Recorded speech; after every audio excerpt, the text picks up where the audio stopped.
RI Unit Podcast. Episode 12. Development Challenges Amid Shifting Geopolitical Risks. Professor Radhika Desai. Shiran Illanperuma with Roshan Madawela. Good morning, good afternoon, good evening, wherever you are. Thank you for joining the RI Unit's episode 12 podcast.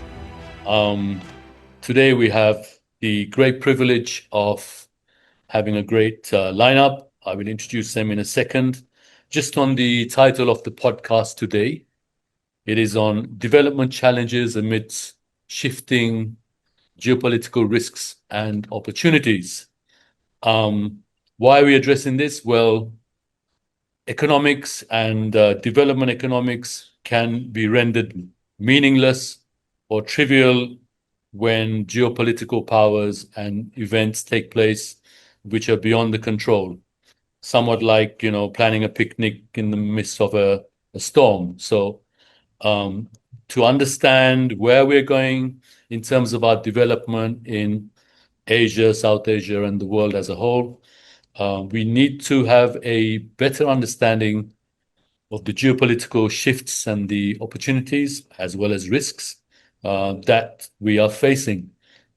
Currently, we see geopolitics play out in multifarious ways, including militarily, military bases. We see the oceans.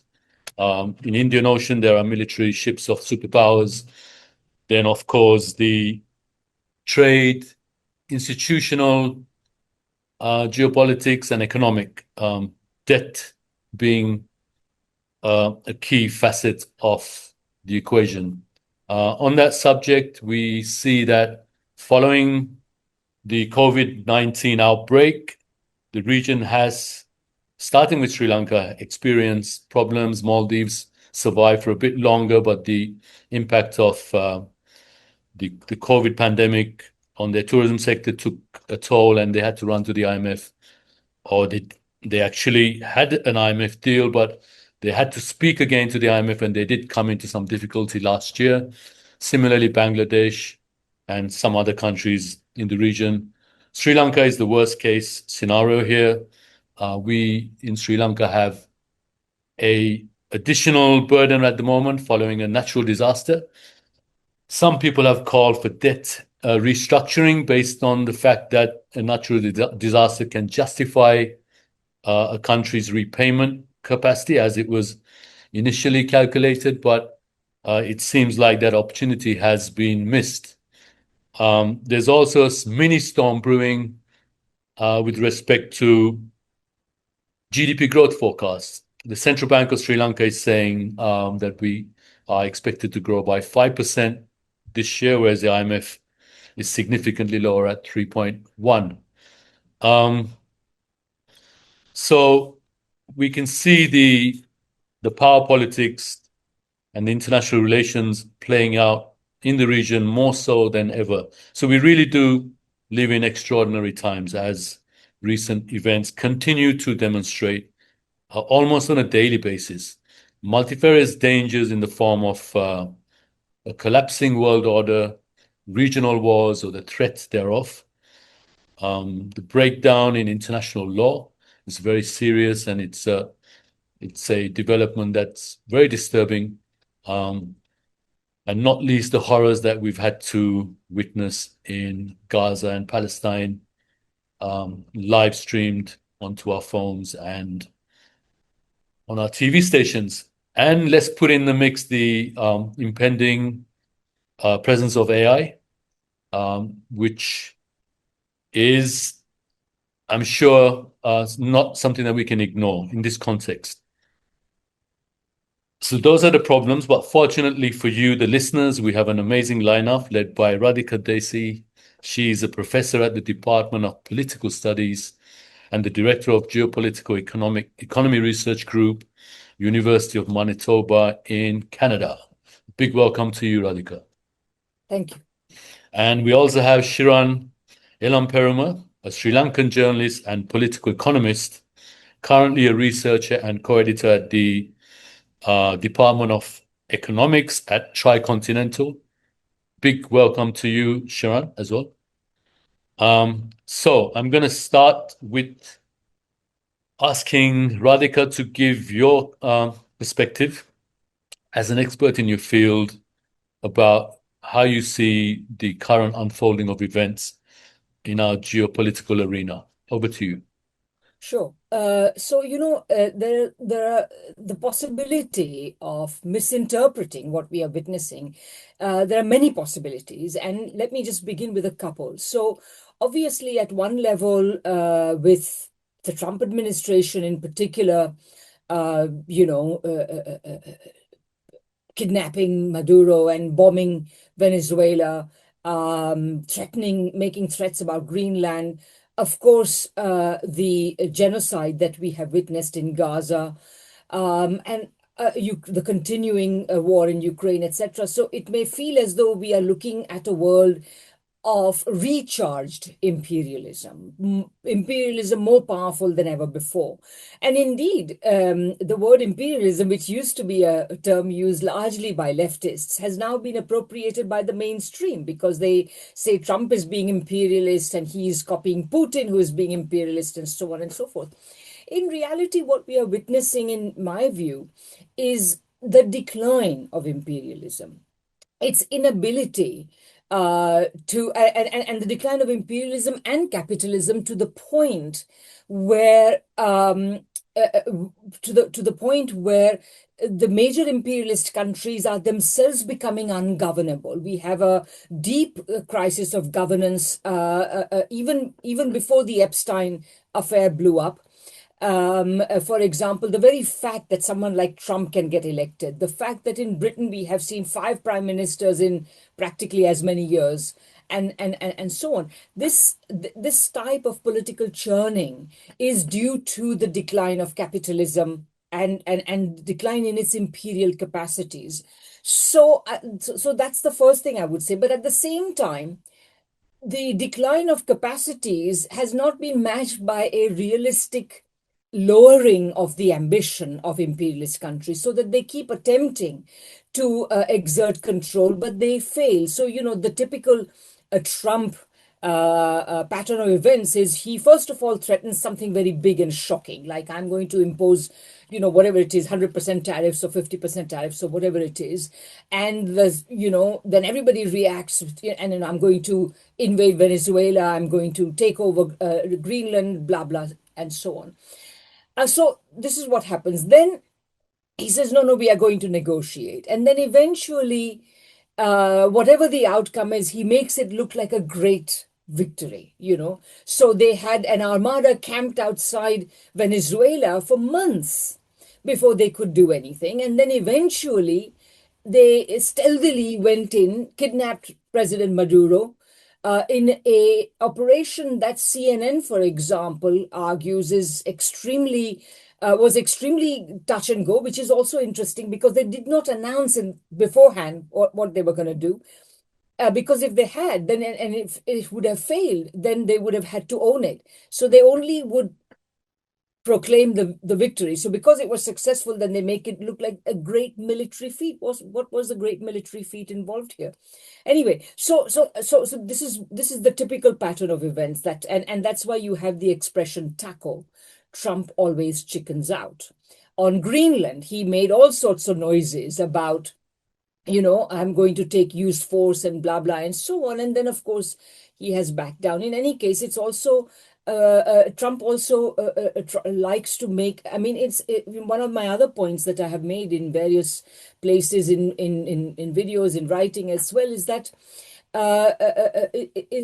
is that Trump is basically, he all these foreign policy gestures are really not about foreign policy. They are designed to shore up his polling numbers at home, which have been in decline since practically the beginning of his presidency. A couple of months into his presidency, they started declining, and they have remained declining since. This is a mid-year election term, so a large part of this is that. Secondly, I would say that another sign of the weakening of imperialism is that the the Western alliance itself is showing cracks, and it's showing cracks again because of the internal difficulties. Trump has to show that he's making other countries spend more money and so on and so forth in order to persuade Americans that the United States is not out there, spending precious blood and treasure on anyone else's behalf, that the United States is acting in its own interest. Of course,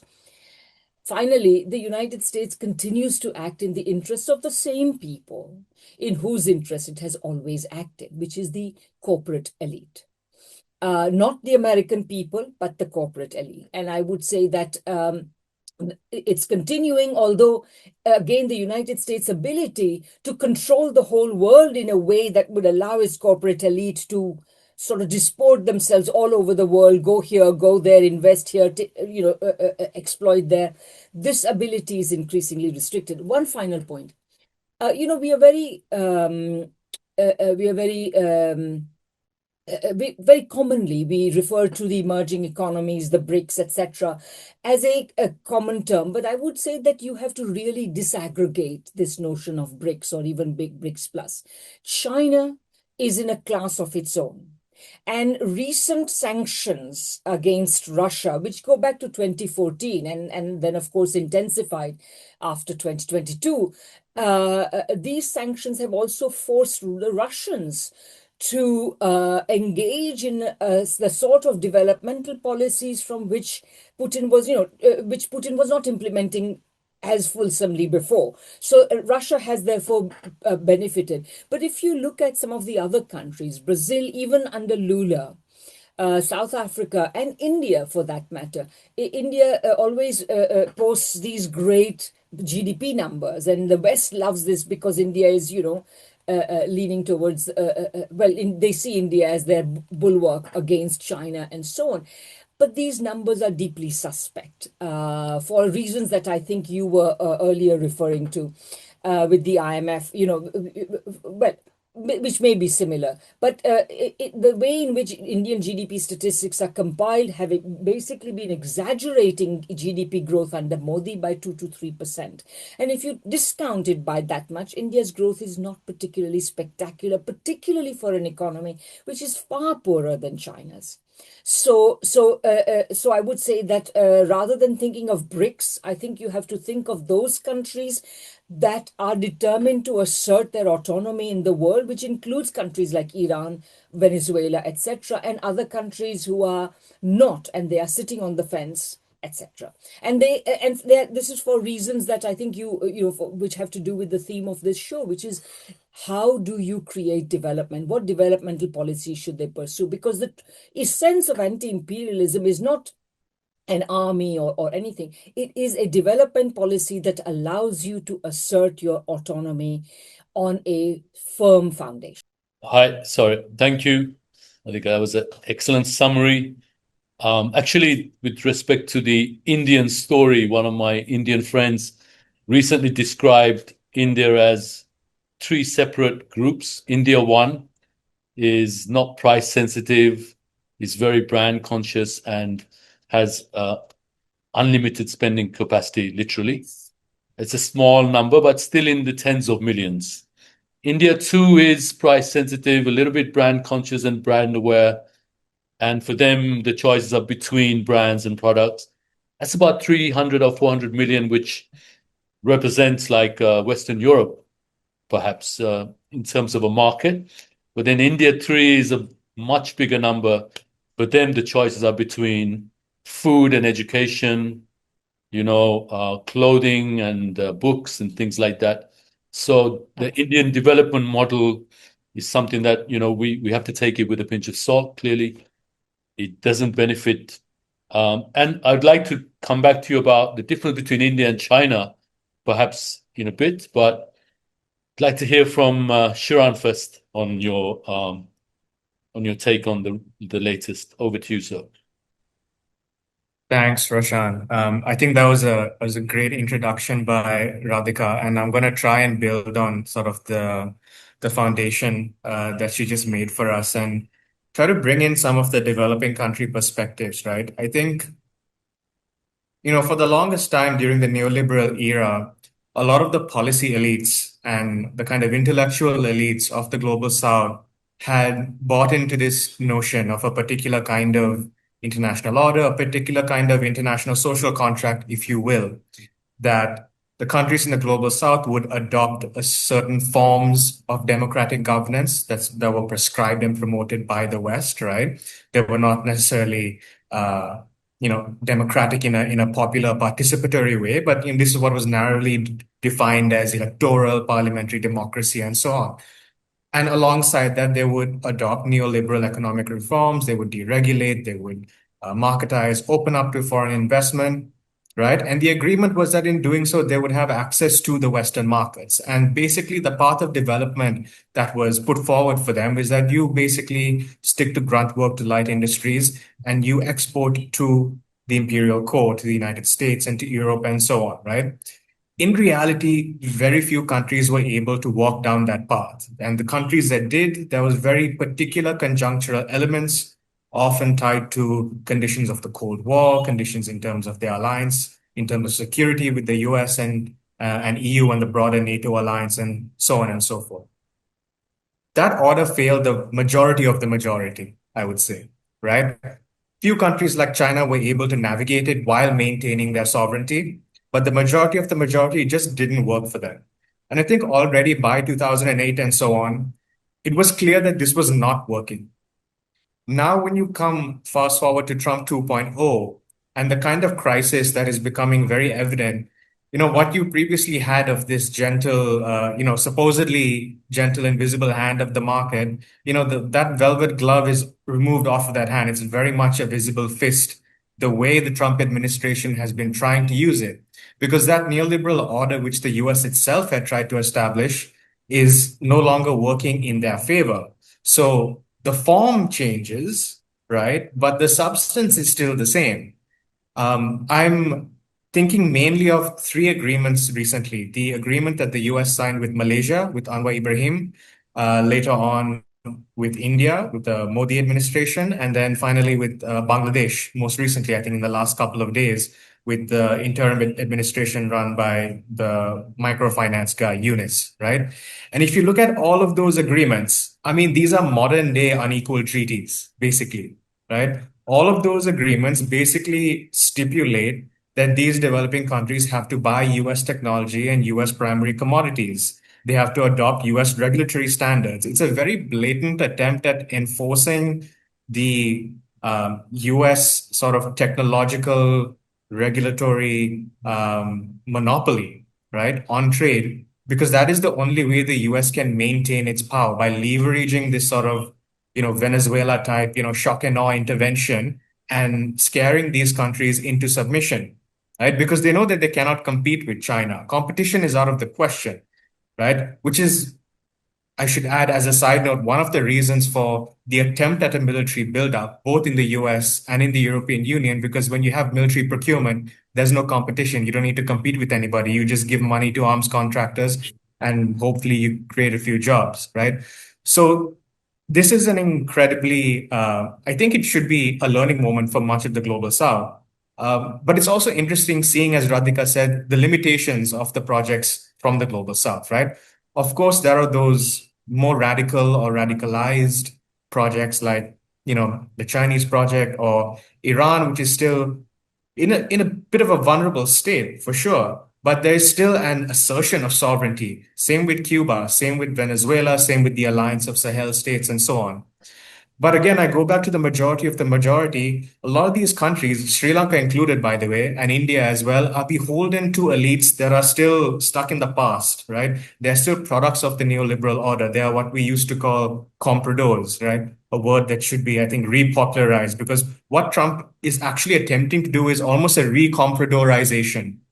Because what we saw in Sri Lanka and a lot of these countries is as soon as the Trump administration comes out with these tariffs, the first people to lobby the local government are not the US embassy, they are the compradors, because it's their livelihoods that are at stake when the Trump administration raises tariffs. So it's all the garment factory owners in Bangladesh, for example, or in Sri Lanka, all the export-oriented industries who are dependent on these outsourcing contracts from the global north. They are the ones who will do Trump's dirty work. And that is, I think, a serious conversation that needs to be had amongst these countries in the global south, right? The majority of the majority, where the ruling class still has a very compradoristic kind of orientation. And it's important for there to be a movement to kind of challenge that and supplant that and assert sovereignty from below if we are to move beyond this impasse. Thank you, Shiran. Tacos and Compradores on the opening round. Actually, it's you've both touched on something very interesting. Is imperialism on the decline or is it on the incline?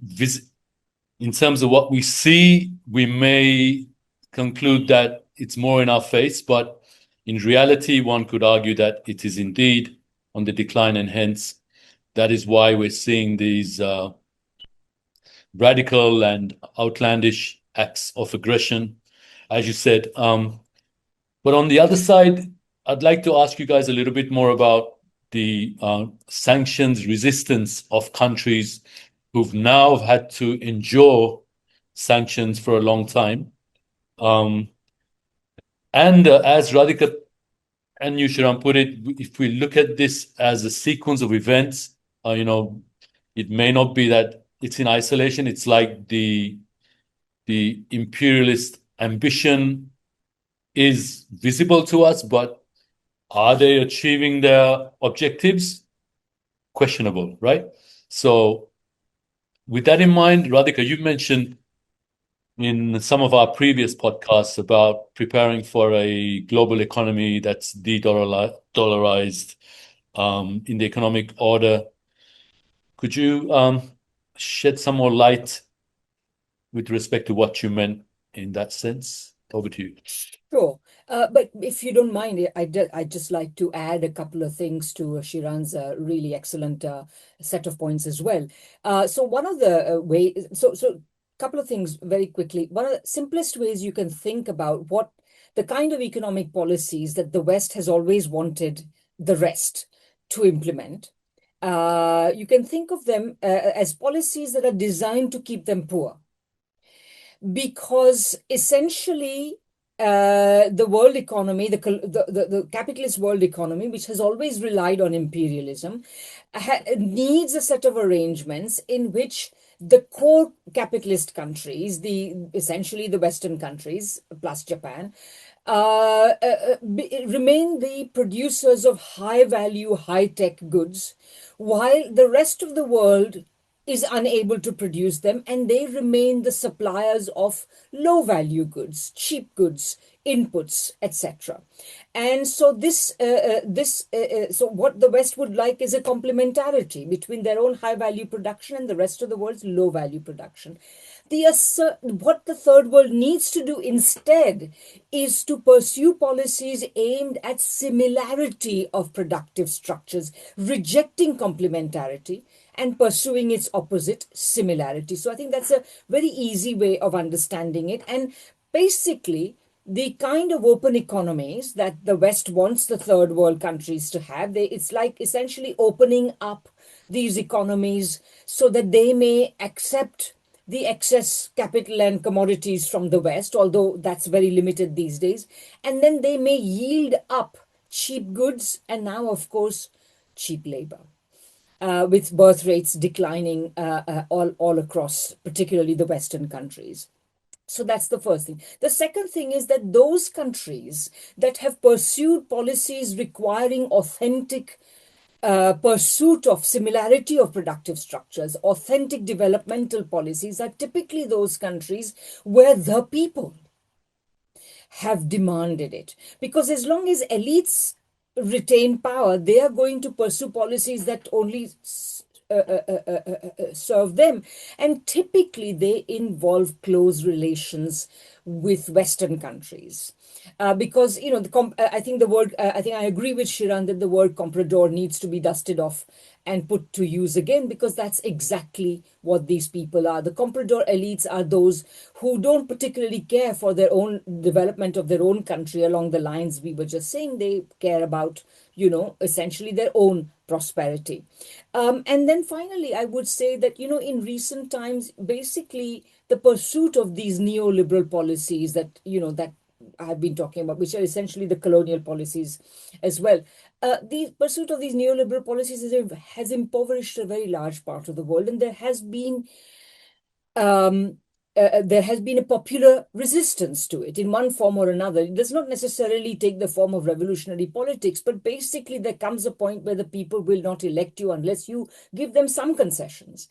And that's why we've had, for example, India's period of UPA government between 2004 and 2004 and 2014. It had relatively progressive policies because especially in the first term, the people elected a very substantial left contingent, did not give Congress a majority, and this required Congress to pursue more progressive policies. Or look at Latin America and the pink tide governments. And in Sri Lanka as well, you have seen the election of governments and politicians, which at least are symbols. They may not pursue the right policies, but they symbolize people's desire for more. And this impoverishment also is very interesting. It's part of what has made the Western capitalism sicken in the way that it has, because basically it has damped down world demand. And when world demand is not good, profit expectations will be low and investment will not take place. And that's why basically one of the symbols or one of the symptoms of Western illness and causes, in fact, is extremely low investment rates. Okay, now let's come to de-dollarization. So I've argued for a long time now that, we have to rid ourselves of the idea, which has become naturalized. Everybody just assumes it these days, that the currency of one country, even perhaps the most powerful country, must be the currency of the world. It has never been so. The United States elites at the beginning of the 20th century, looking at the fact that Britain's hold on the world economy was weakening, essentially began nursing the ambition that the United States will replace Britain as a kind of, as a kind of governing pole in the world. But Britain could only do it because Britain had a vast empire. The sterling system, in which basically Britain provided the world with sterling liquidity, was only possible because Britain could extract vast surpluses from her colonial empire, particularly in South Asia, particularly British India, which at some point included Sri Lanka as well. This part of the world was particularly key. That's why it was the jewel in the crown. But basically from all over the world, Britain extracted surpluses all over her colonies. And then it exported these as capital exports to Europe and to Britain's offshoots, including the United States. And that's why these countries industrialized in that period of sterling dominance from roughly 1870 to 1914. But thereafter, the dollar could not be, and my argument has never served the world well as a currency. The dollar was only the world's currency because the United States scuttled Keynes's plans to create a truly multilateral world currency, which you and I would not use, to buy a chocolate bar or a pair of shoes or whatever. It would only be used by central bankers around the world to settle imbalances. And this is the kind of idea we need to go back to. So my argument about de-dollarization is that it has two pillars. Number one, today, the dollar system itself is in deep crisis because since 1971, well, it never worked very well anyway. So between 1945 and 71, it ran into increasing problems. And that's why the link to gold had to be broken. And after 71, it has essentially relied on vastly expanding financial activity to create an artificial, purely financial demand for the dollar. But that system itself is now cracking. And the next big financial crisis, which is coming, and today practically every asset market, dollar-denominated asset market, is in bubble territory. And every so often there are market jitters about this. Right now, the AI investment boom, which is likely to be completely misdirected because it's not going to have the results that are claimed, but that's kind of keeping things going. But the dollar system is about to crash. At the same time, barring China and Russia and few other countries like Venezuela, etc., the elites of the other emerging economies are too wedded to the dollar system. That's where they keep their ill-gotten gains. So that's why we don't see advances towards creating replacements. So my contention is that the dollar system will probably collapse before we have replacements. And it is an open question whether the ruling elites of the vast majority of the countries of the world are interested in the kind of arrangement that Keynes had proposed, chiefly because Keynes was thinking of a robust national economy which would bring prosperity to a broad section of the people, to ordinary citizens. This is not what the elites have in mind. So I guess I've spoken for a long time, but that's basically the 2 points, which is the two pillars are the dollar system itself, the financialized dollar system that's crashing, and the other one, which is the conscious attempts by BRICS countries to replace it, that's kind of not going anywhere very fast. So Radhika, related to that, with respect to the international payment systems, it's more of an immediate challenge for countries under sanctions. Is there very quickly, is there any likelihood of something breaking through that grip on international payments? I think that on international payments, there are now increasingly agreements, bilateral agreements between countries to accept each other's currencies. And this is fine. This will work fine for those countries whose trade is roughly balanced. Yeah, that they import more or less as much as they export. But the moment you have highly imbalanced trade, my favorite example is the India-Russia rupee-ruble trade.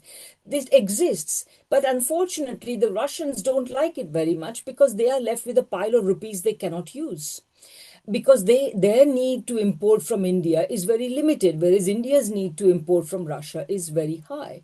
So, so you get these imbalances. As far as multilateral agreements are concerned, I haven't seen anything yet that might work. I mean, it's possible that within limits, the renminbi will be accepted by a lot of countries, but basically, unless China launches some, unless China launches a huge capital export scheme of some sort, which I'm not sure it's going to do, it will require the kind of renminbi. It would require China to imitate the dollar system. And if China imitates the dollar system, that will be the end of China's productive economy, just as the dollar system of the last 50 years is the end of the United States productive economy, because over the last 50 years, we have seen the United States deindustrializing at a steady pace, which is what has brought it to its current crisis, which has brought Trump to power, for example, and so on. Yes, exactly. And unfortunately, as you both pointed out, the compradores or the parasitic elites, as they used to be coined when I was doing my graduate studies, are all too willing to jump up and defend the existing status quo. I'll just give you a quick example. I was at an event last week, and they were talking about real estate in Sri Lanka, etc. And I asked them about the impact of the property tax which the IMF is trying to impose on Sri Lanka, which incidentally Sri Lanka might be, arguing about 3% or 5%, but the reality is real wages are still below the 2022 level before the economic crisis. Poverty is still way higher than it was before the crisis.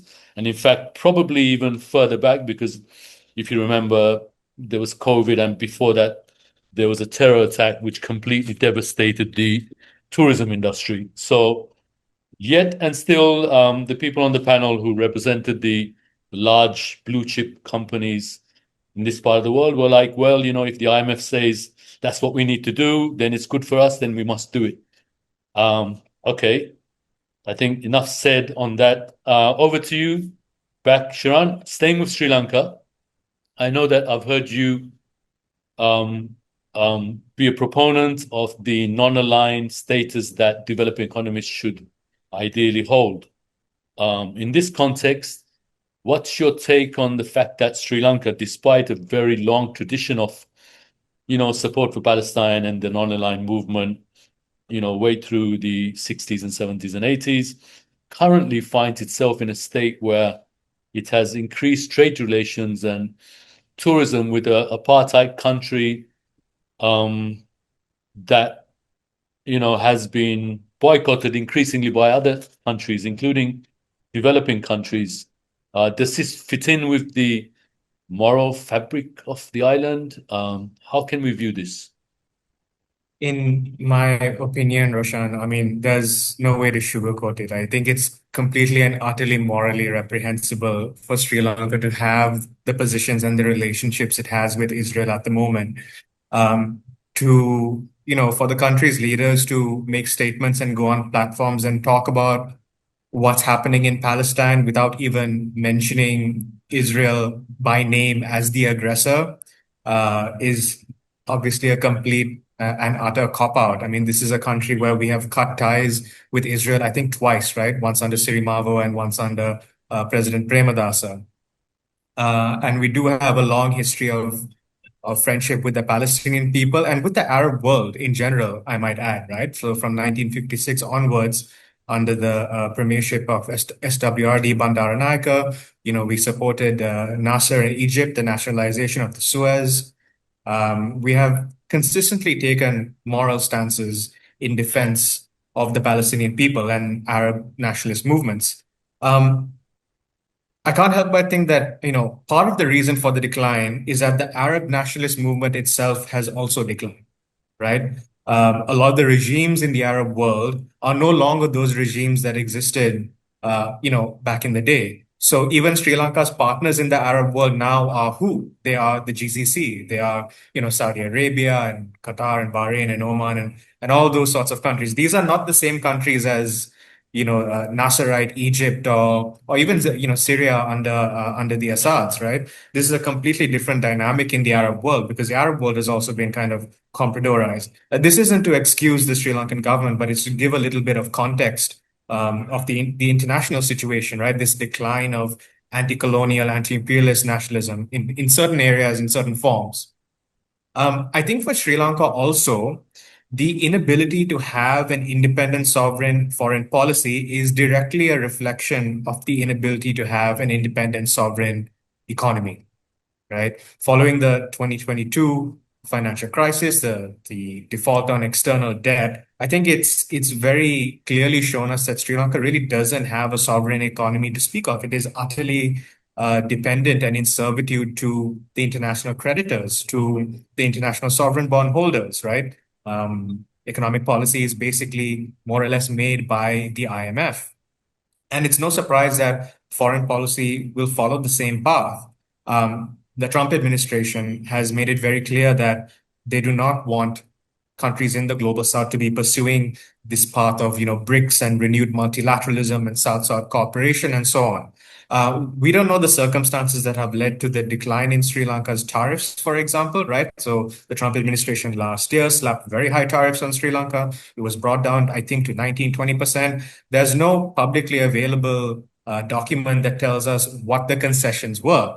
But I have to speculate that certainly foreign policy would have been part of that because Sri Lanka does have a very strong, proud tradition of non-aligned policy, partially because we are a small country. And, one of the ways we can navigate our path in the world is by sort of leveraging these South-South, cooperation and platforms. So I think it's been very disappointing. When this government was elected, I sort of instinctually knew that this was not going to be something so radical in the economic sense. They certainly didn't market themselves that way. There was no reason to have that expectation. But generally speaking, when a center-left, social democratic kind of government comes to power in the global south, the one thing they push on is the foreign policy side. Because if you don't have the domestic conditions to maneuver, the least you can do is create those external conditions, right? And it's been very disappointing to see that not happen.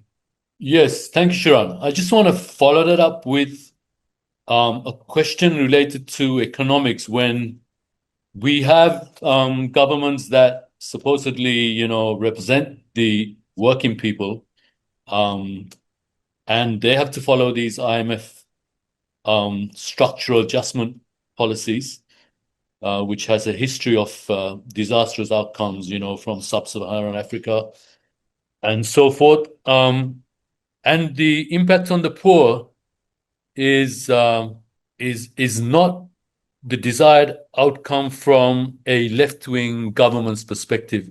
The Gini coefficient in Sri Lanka is not moving in the right direction. And if you're not really increasing the size of the pie and you're not addressing the distribution of it, isn't there a danger that politically all this could backfire in their faces and we could end up with a complete nutcase like, Argentina? Very quickly, starting with you, Shiran. I mean, Yeah, that's my fear, and that's I think a fear that is being whispered around a lot of progressive political circles and spaces in Sri Lanka, both those that are very sympathetic to the government and those that are sort of left critics of the government. This fear that certainly what comes next is going to be a Milei or maybe even El Salvador style, right libertarian shock therapy, all the nasty things rolled into one. Um, the one sort of a reprieve from that is the fact that the opposition is totally in disarray and totally divided, and there's no one unified figure on the right in Sri Lankan politics today because they've been so utterly discredited. That's the one thing that the government has going for it, right? The fact that they haven't been able to put forward so far, at least the right hasn't been able to put forward any kind of alternative vision for Sri Lanka, which again says a lot about their moral and intellectual bankruptcy. So I'm thankful for that. But things can change, right? There's another 3, 4 years to go for the next elections. Things can change very, very fast. And Sri Lankan voters, like voters anywhere else, tend to vote with their stomachs, right? So in this current scenario where there's a lot of uncertainty on trade, there's a lot of uncertainty on employment, there's certainly a big scarcity of capital for investment, right? So we need fixed capital investment in this country, which has just not been forthcoming from the international system, right? If the government isn't able to deliver on those, certainly it will be a boon to the kind of right-wing forces that you've hinted at.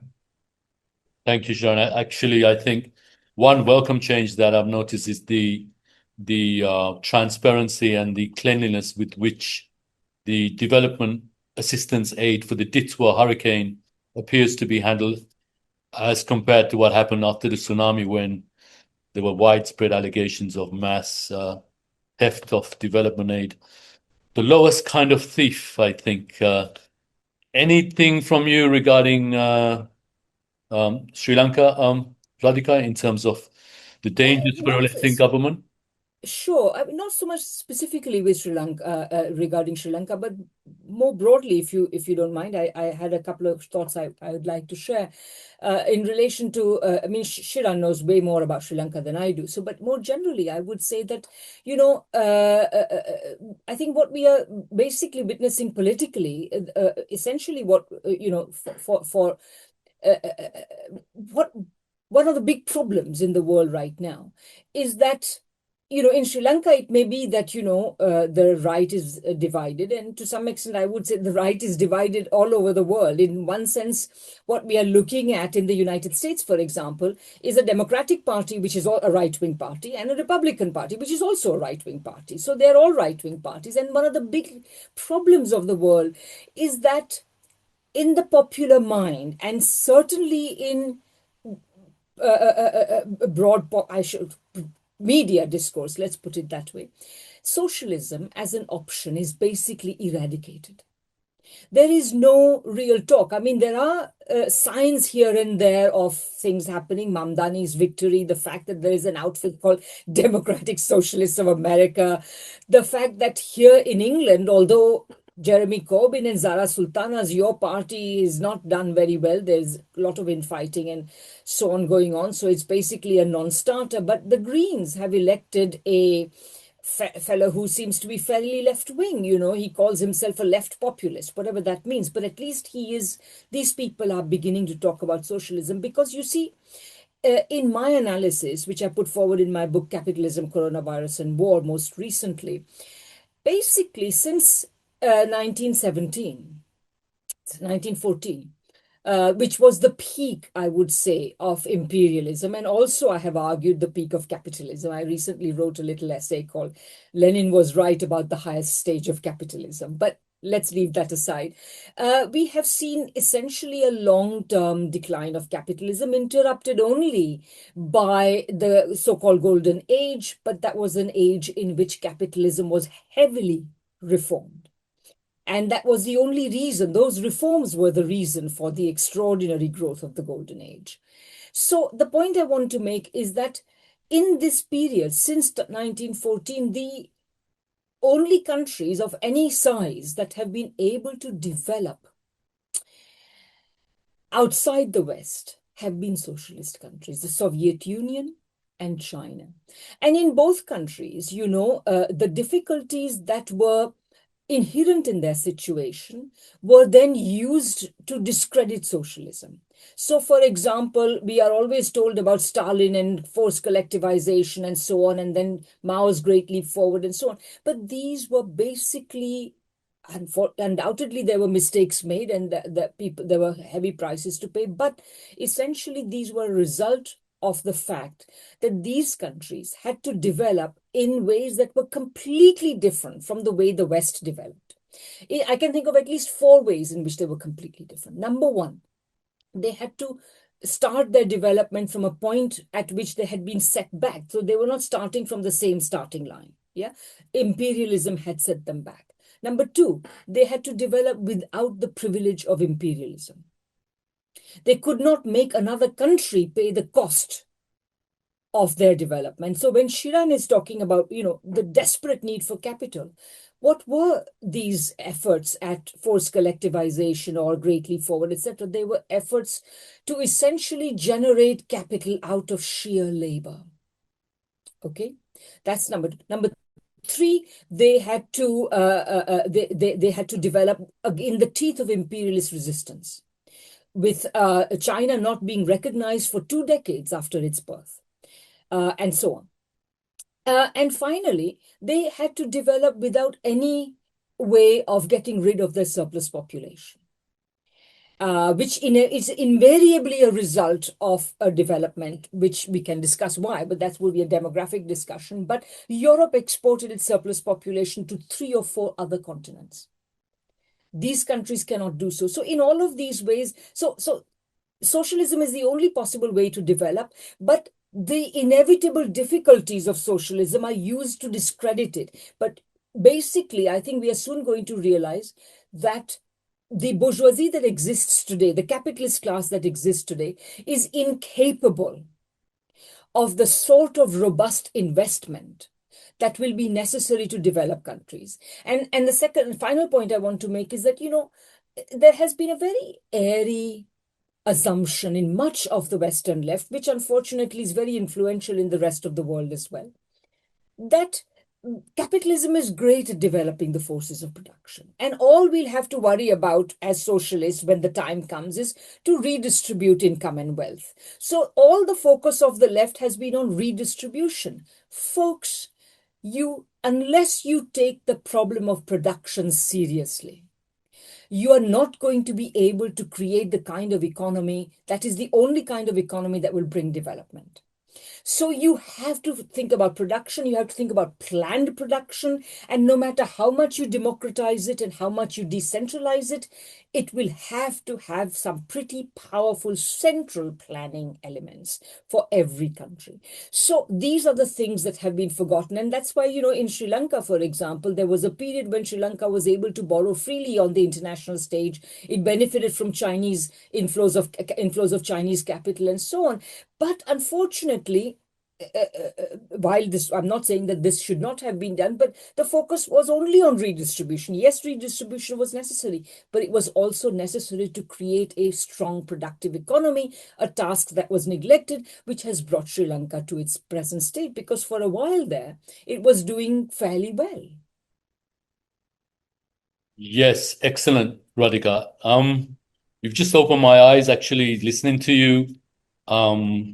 on your second point in particular, let's look at Vietnam and Cambodia and how they emerged, after a devastating war, which which luckily I didn't have to live through, but I imagine was probably worse than what we saw in Iraq and then more recently in the Middle East. Funny enough, recently I was looking at some old IFC documents for my research. Back in 2001, the IMF and the IFC flagged a number of countries as emerging market economies to watch, as well as frontier market economies, right? So, they define EMEs as having strong GDP, having institutional improvements, having some risk elements so that it's of worth for institutional investors to go into an EME, etc. Interestingly, neither Vietnam nor Cambodia was mentioned 25 years ago. So it wasn't even on the radar. Coincidentally, Sri Lanka was, which I find, Sri Lanka, I think, has been there perennially since the dawn of time on the IMF radar, but hasn't quite made it. But so these countries made it the hard way, and they seem to have done it below radar, which seems to be characteristic of the way China and those who have followed China seem to go about their business as opposed to, say, America. And, just to add a few words on the UK and the developed world, back in the day, we used to be in England and be proud of a mixed economy and say, those guys are communists over there, everything is planned and state-owned, and those guys over there, nothing is free, they have to pay for their health, they've got to pay for their education. We're in the middle, we got the best of the free market, and we got, electricity, we have gas that's affordable.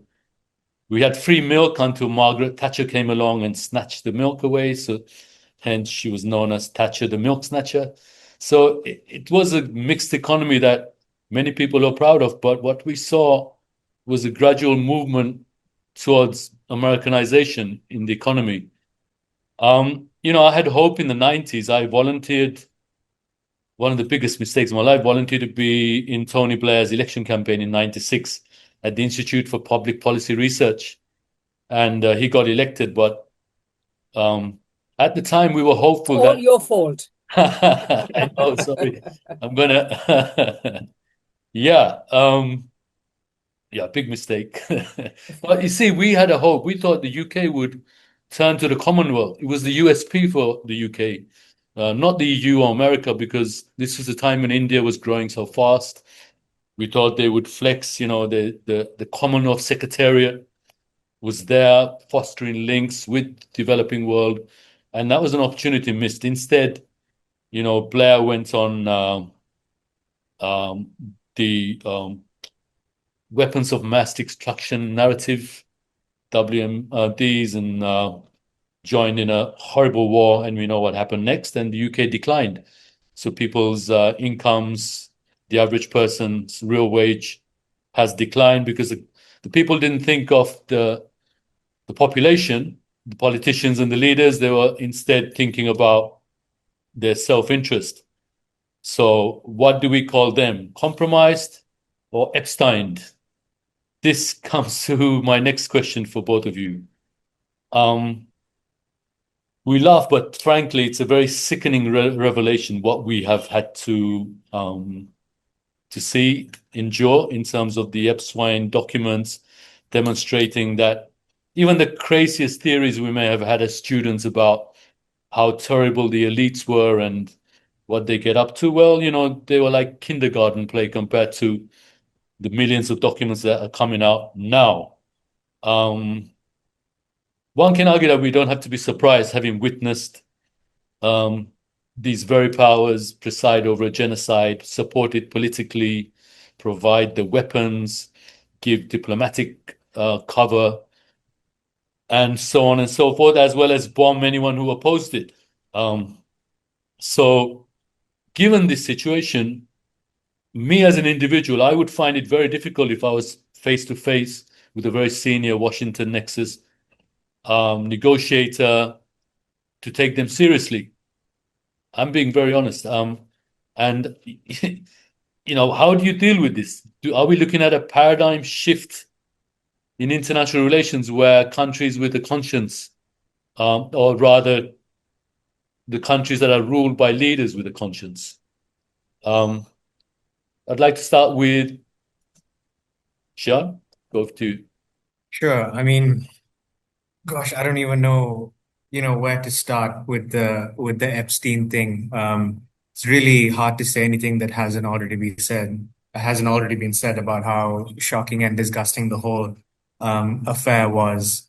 Also, I must say I am relieved that Noam Chomsky was not part of my intellectual formation. I know he was for a lot of people, on the left of my political orientation. So I see a lot of my friends and colleagues, suffering through that. Man, it's tough how deep it goes, right? This web.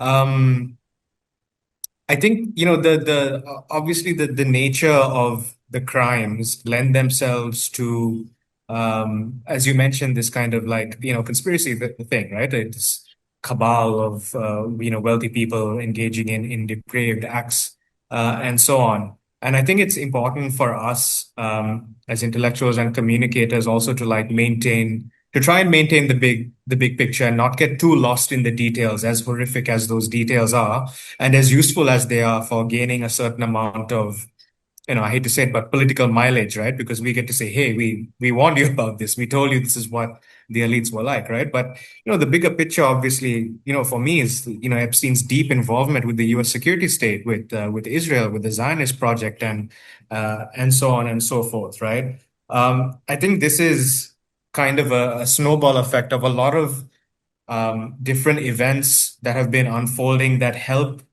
kind of make the case of what the real world order is, right, beneath all of the form and the gloss and so on, the ugliness of it. And that has been one of the beneficial things of, I think, the Trump era, right, from Trump 1.0, the first presidency, to now.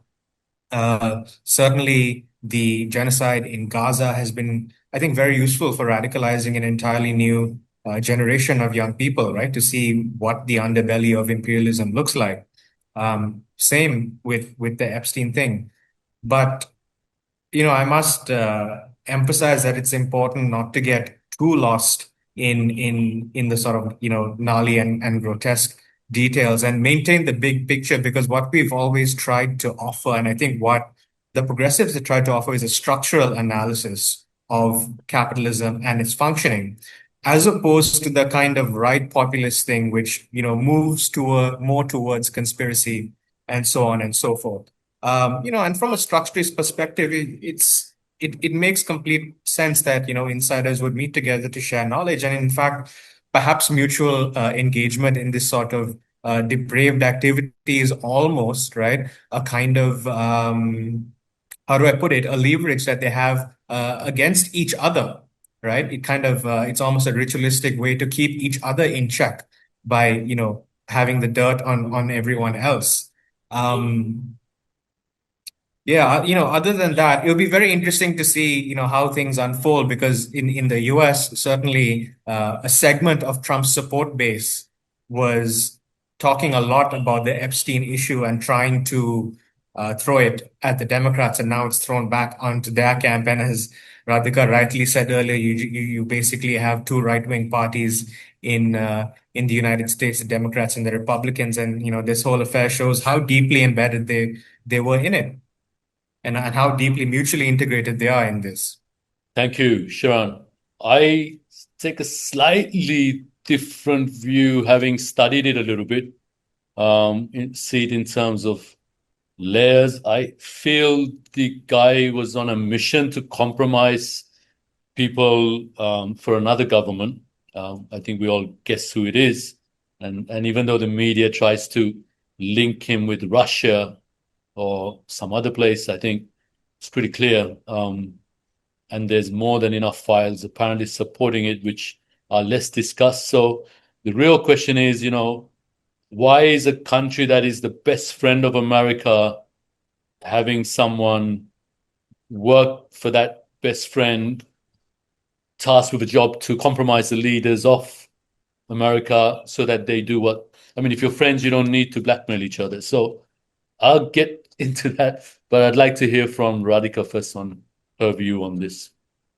Yeah, I mean, I agree with everything Shiran said, and maybe I'll just add a couple of things.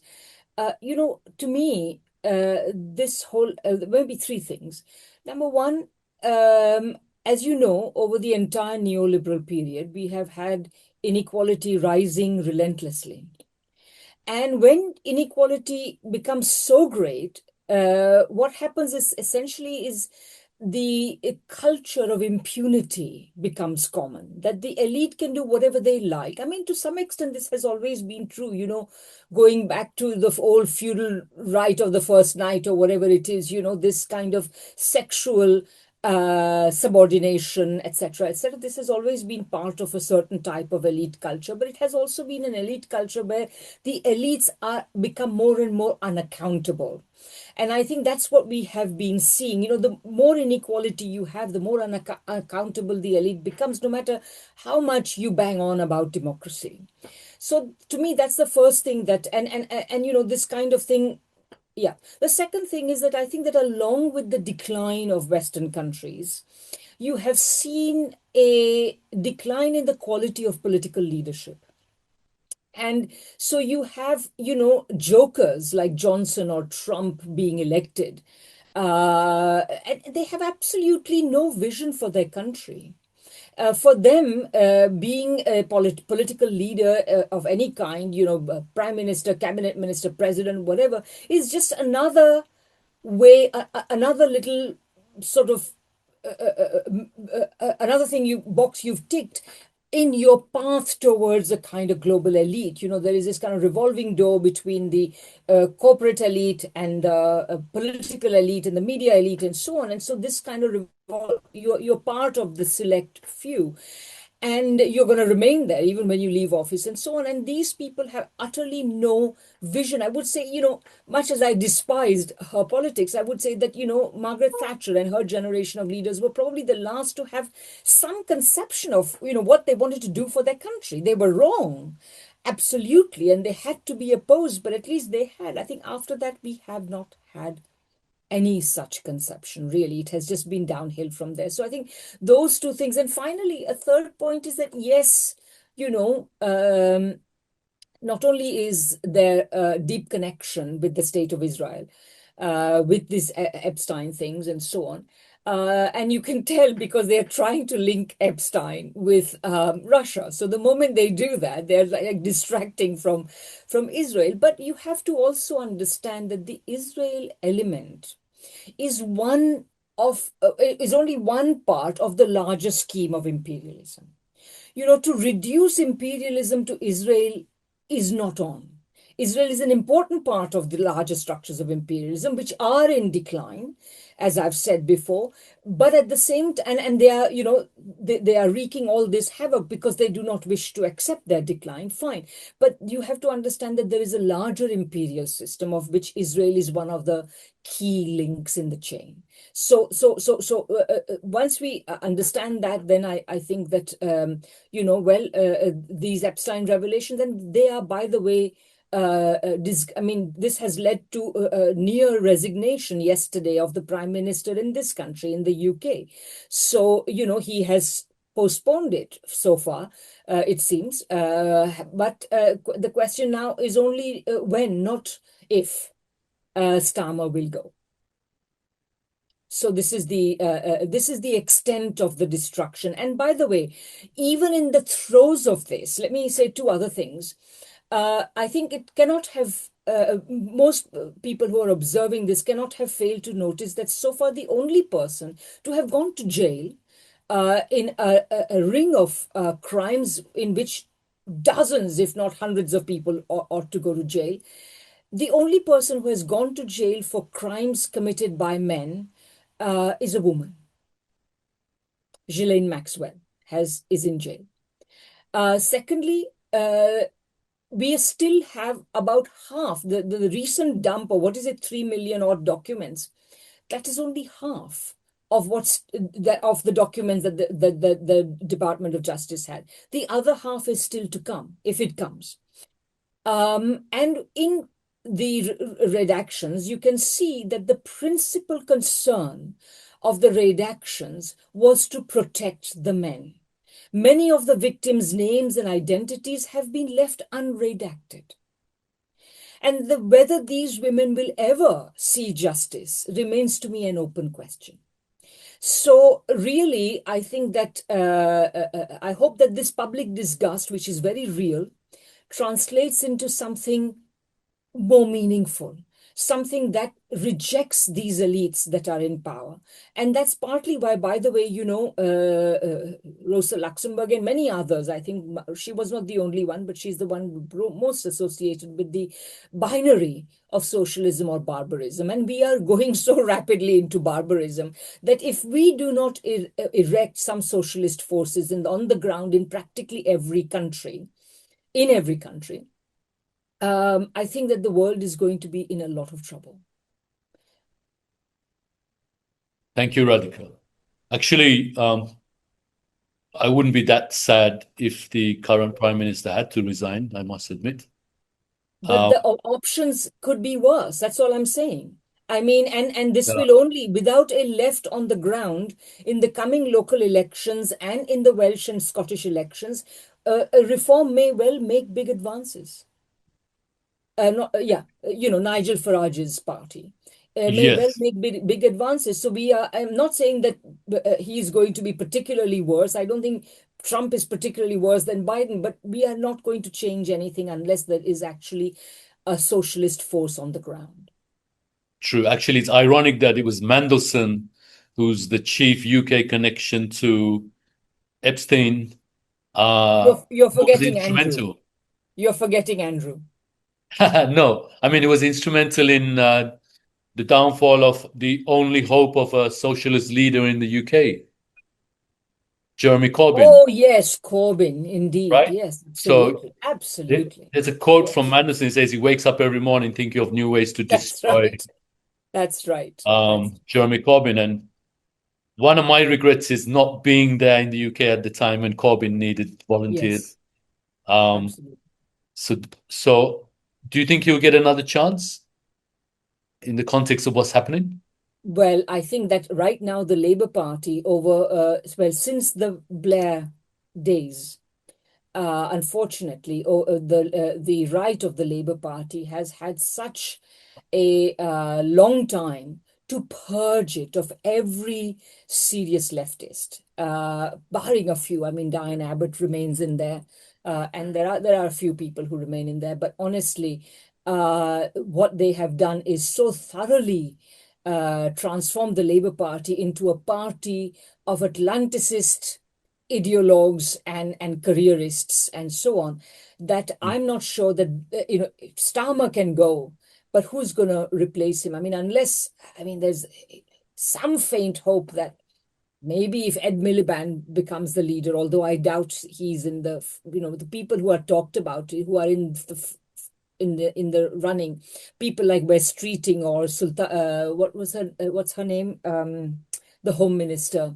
I forget her name. But anyway, these are exceedingly right-wing people. So I'm not so sure that we're going to see any progressive change in Britain, as I say, without a socialist force. And Corbyn created this Your Party, but it's been really dogged with problems all through. And if he and Zara Sultana can't agree, I don't see how a left force will be created. As I say, at the moment, I mean, the best hope would have been that Your Party would ally with the Green Party under Zach Polanski, and they could perhaps create some kind of a force on the left.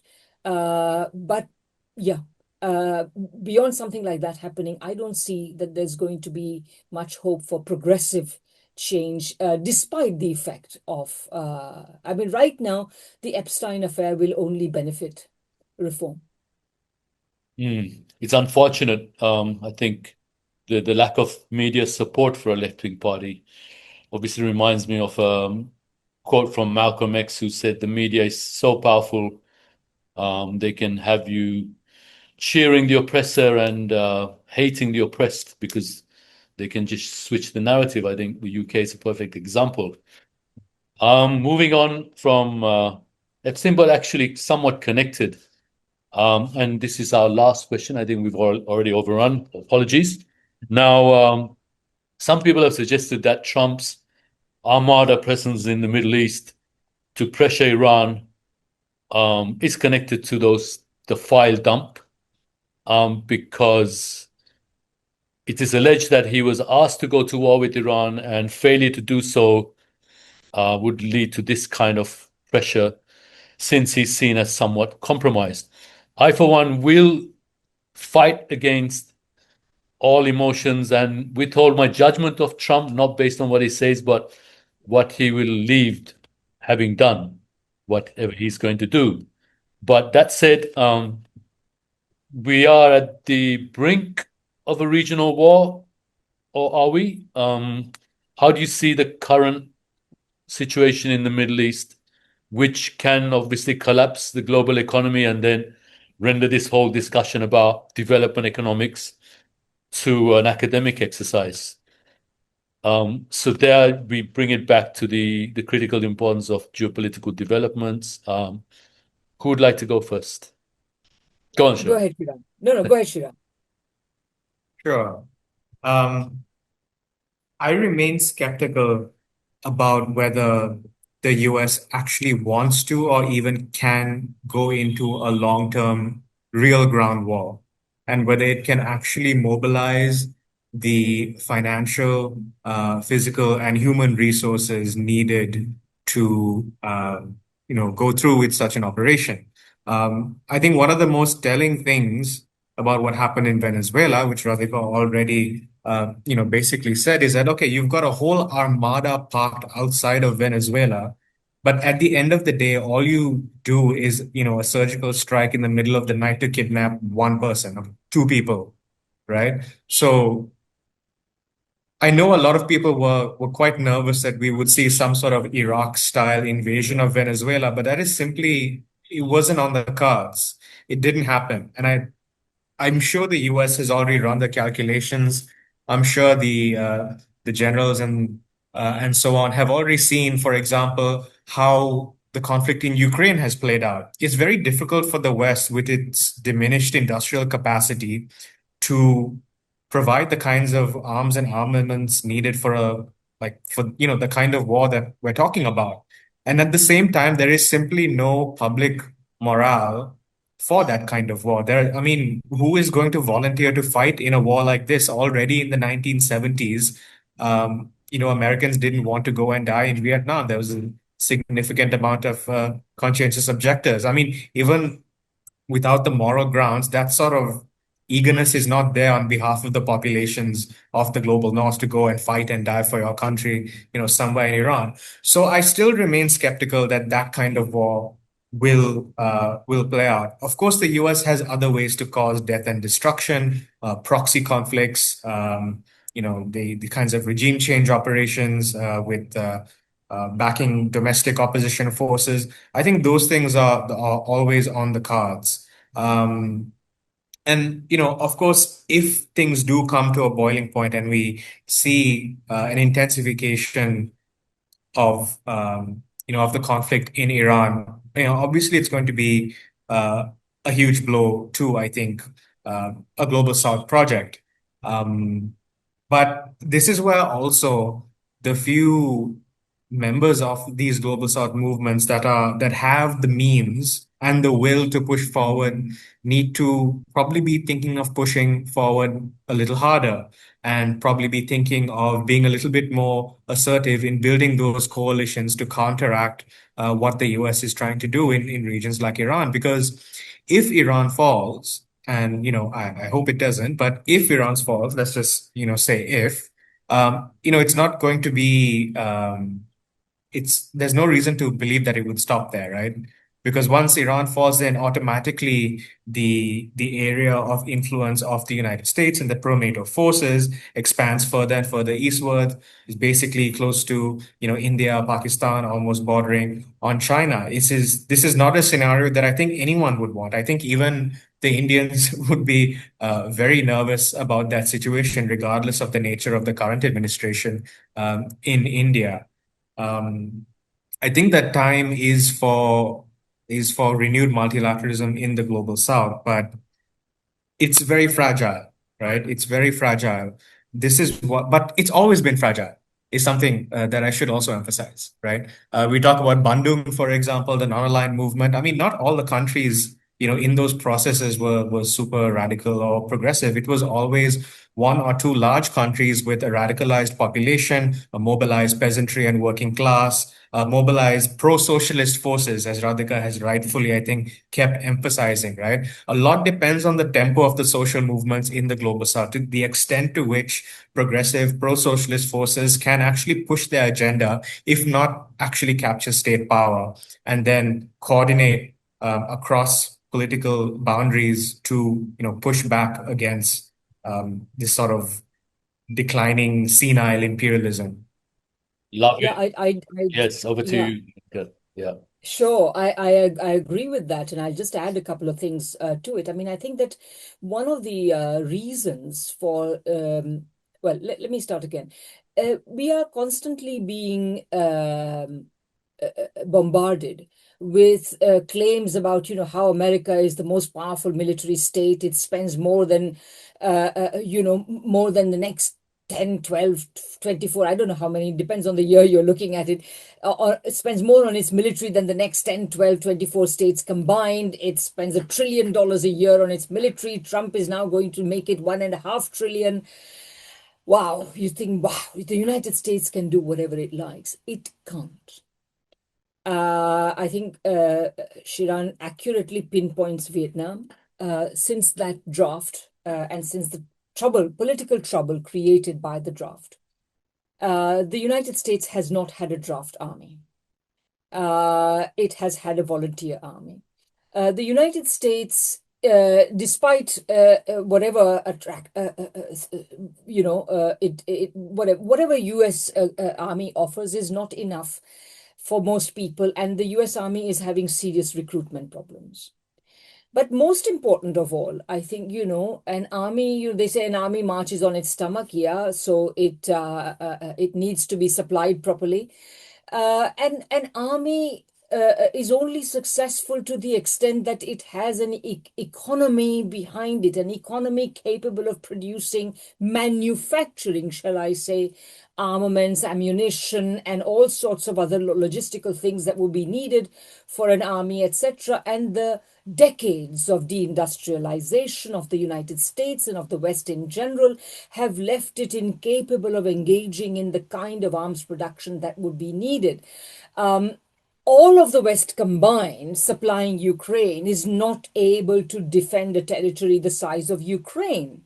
Russia, an economy which is a fraction of the size of the United States, is capable of outproducing the West in terms of armaments. What's more, we are constantly being told that whatever else may be wrong with capitalism, it's great at innovation.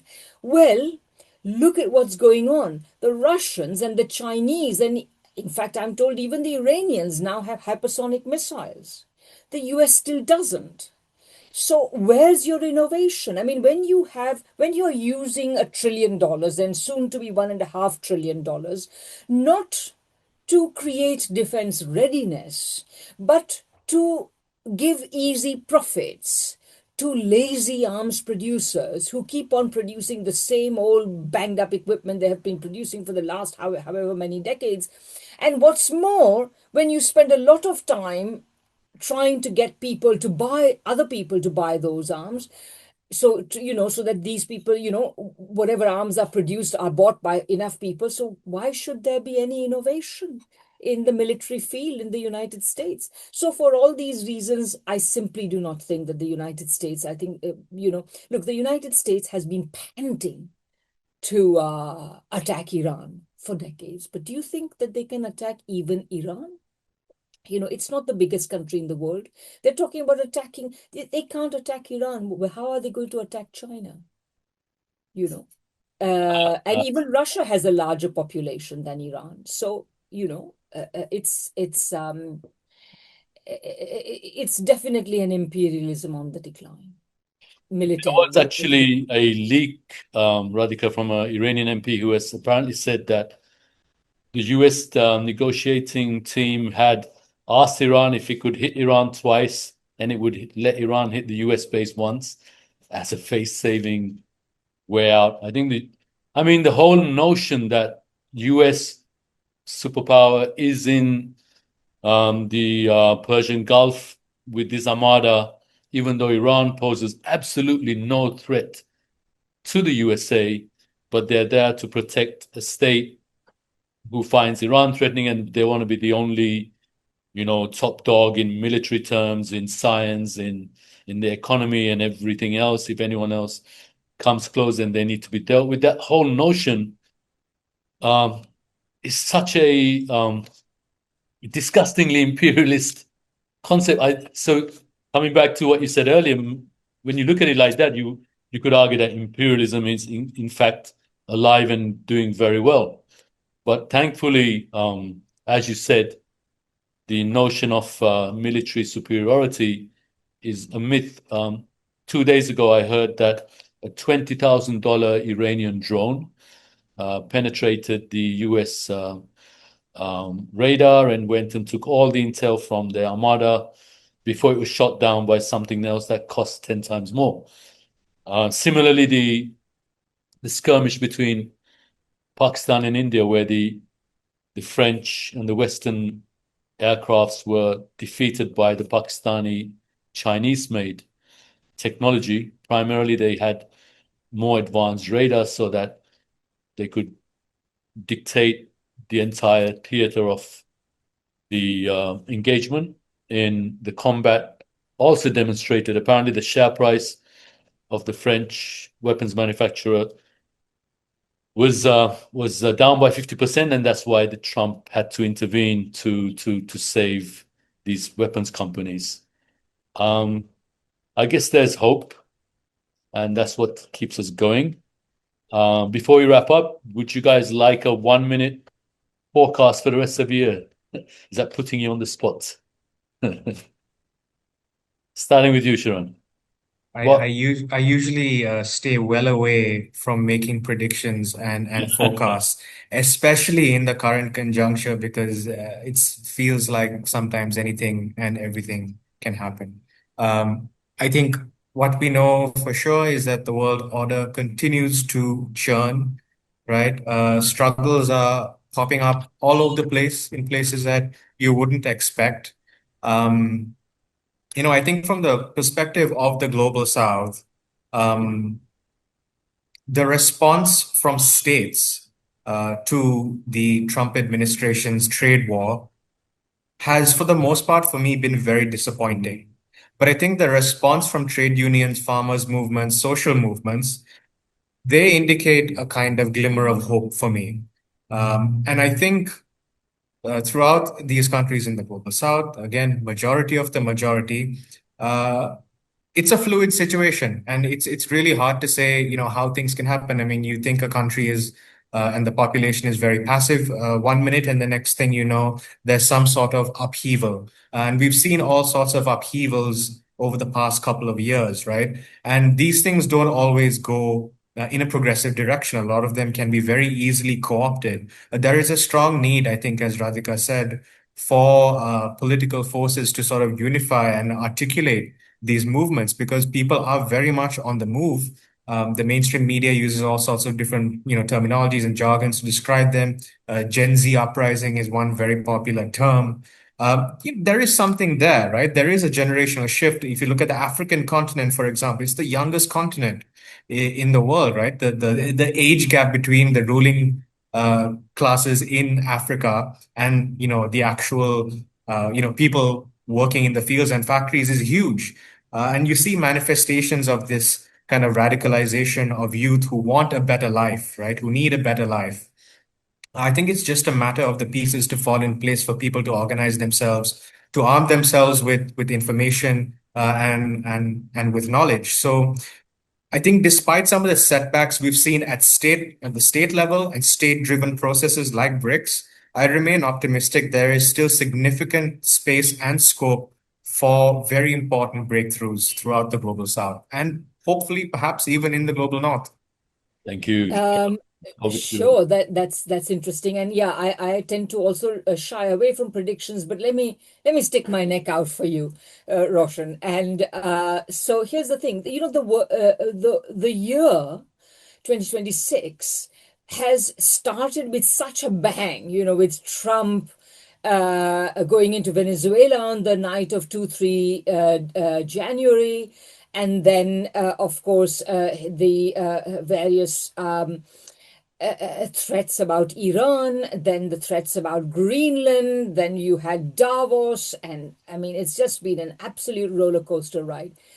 All of this is not because imperialism has suddenly become recharged. It's because imperialism is getting more and more desperate.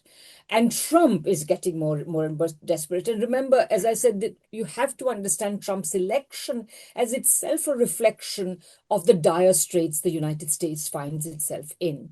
I think in this year, we will probably see the unraveling of the Trump project, because the Trump project was that given that people had become skeptical of the established parties, he then created a new type of politics whose purpose is to get elected, but once elected, to serve the same elites. But this contradiction, he's riding two horses, the popular horse of what popular expectations and the horse of elite expectations and desires. And so if the two horses are going in the same direction, there is no problem. But once they start going in different directions, you have to choose. And he has chosen the horse of elite expectations. And in the process, he's going to lose the people.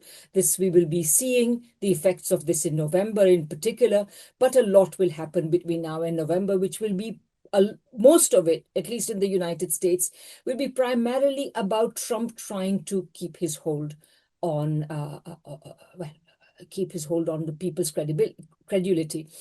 And the reason I point this out is that I don't think the United States is the most important country in the world. Not necessarily. I would say there's a good case to be made that China is the most important country. But China today is providing the world with the only stability the world has. And the world is being rocked by all these shenanigans of the Trump administration, primarily because of the internal crisis of the United States, which is being visited on the rest of the world. So I would say the sooner socialists in America realize it's time to take power and do something about it, the better it will be. So, Wow. I really hope that prediction comes through. yes. But apparently the doomsday clock is at 85 seconds, which is the worst since 1947. So, yeah, Sorry, if it's at what? How many seconds? 85 seconds, 1 minute and Okay. yeah, Yeah, 25 1 minute seconds and 15 seconds. No, so that's 25 25 seconds seconds. 25. Yeah. from midnight. So if we avoid nuclear war this year, I think that would be a good start. But yeah, I mean, to be honest, we don't have a lot of faith in either of the, so-called democratic parties in the US. The illusion of choice, right? The US is very good at that. Um, so yeah, I agree with you that the empire in decline is dangerous. So yeah, um, we've run out of time. The podcast, not the human race, fortunately, hopefully. So a very big thank you to my two erudite guests. It's been an amazing experience listening to you. I've actually been taking so many notes, learning, and I'll follow up with my own research as well. Thank you for taking your time to share your knowledge and your thoughts on this subject, and hope to get you back here very soon in the near future. Thank you to all of you listening. I hope this discussion was useful and help you to make things a little bit clearer. And a big thank you to Team RI Unit. Well done, guys. And all you out there, please support us. We're independent, and you can like, share, and subscribe, etc. I'm Roshan Madawela. I'm the founder of Research Intelligence Unit. Thank you to all of you, and see you soon. Thank you. Thank you. Thanks, Roshan.